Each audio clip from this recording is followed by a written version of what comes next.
Welcome to Driveway Garage. I just bought this 2009 Chevy Cobalt and I'm going to check the spark plugs because it's got a little over 100,000 miles on it and I don't know if they've been replaced. So the first thing you got to do is take this cover off, which is pretty easy. You unscrew the oil fill spout, which sits on top of there, and then it just lifts off of there.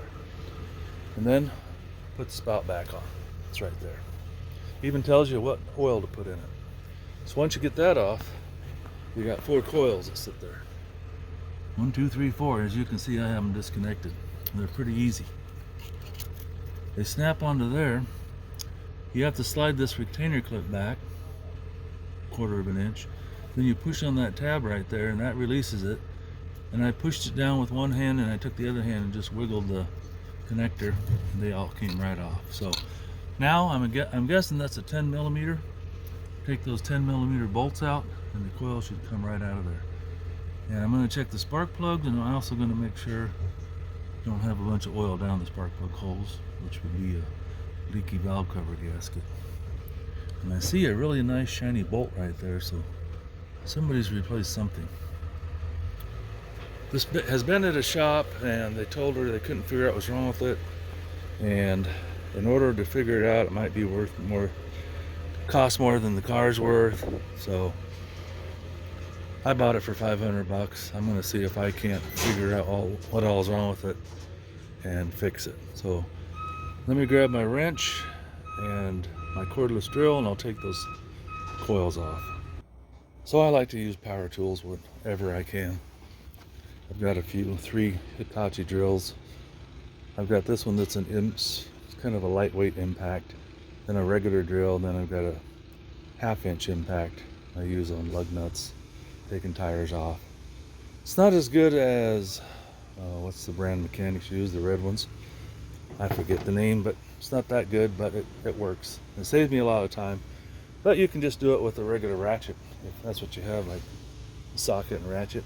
This is just usually faster. Pretty quick, it takes like 20 seconds and I've got all the bolts out.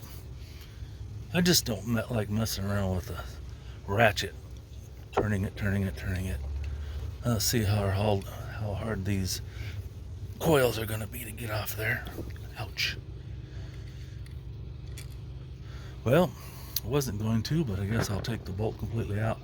That way I can wiggle the coil a little bit. A lot of suction. That looks pretty good. Really can't tell about the spark plug yet, but let me get these 4 out of here. Bolts just come straight out.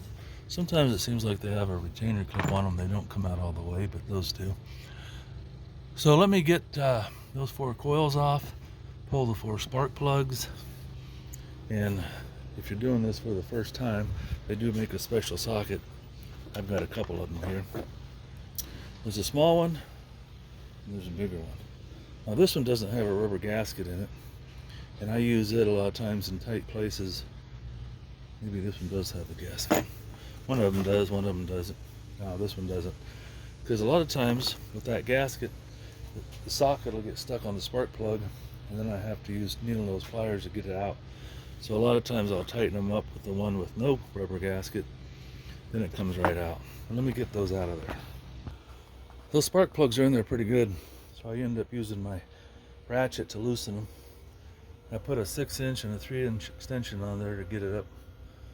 The drill is not a problem, but when you're doing it with the ratchet, you don't want it down there where you're banging your knuckles. Once I get them loose a little bit, I can just take the drill and back them out of there. And with the rubber gasket, they come right out. And these spark plugs are all looking pretty good. They don't like they're super worn out. And what I'm doing is I'm taking them and laying them here in the order they came out of the engine so I can keep track of in case one of them look bad. I might go ahead and throw in some new ones. I just can't tell. These are Delcos. Maybe they're original. For the little bit it costs at this point, I'll probably go ahead and throw in some new spark plugs. But I got my coils laid up there in the order they came out. Just in case there is a problem, it's easier to narrow it down.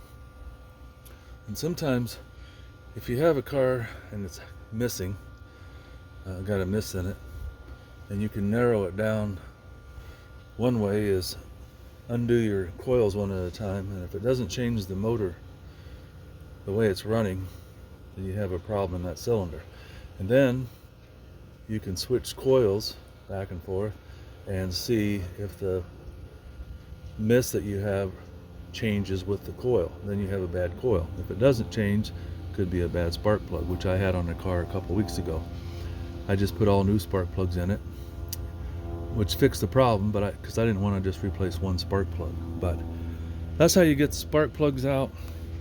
I'll probably go down to AutoZone or O'Reilly's after a while, get some new ones. It won't hurt. Then I can tell people it's got new spark plugs in it. These are pretty black on the top and on the bottom, so I'm guessing maybe they're original, but they're not all worn down to nothing. They don't have huge gaps on them, so I guess they're okay. But I'm going to change them anyway. So if you're going to change your spark plugs, that's how you do it. And then, like I said, when you put them back in there, I like to use the socket that doesn't have the rubber in there. Just be careful when you put them in, you don't drop them and change the depth on the points down, or on the end down here. So I got that done. I'm trying to decide, because the car runs good. Well, I guess I will go ahead and just leave them out for now. I was debating putting them back in and seeing what else I can find that's wrong, but for now that's what I'm going to do. Thanks for watching. Sorry for the rambling. After I got that last spark plug out, I laid it down beside the others, and if you can see it on the camera, it's worn. It's got about twice as big a gap, if not more, than the other three. So I'm definitely going to put new spark plugs in it. This is the last one I took out, and you can see how big that gap is. These still have a pretty good point on them. That one's worn off quite a bit, so I'm going to go ahead and get some new spark plugs, put those in here. It can't hurt, right?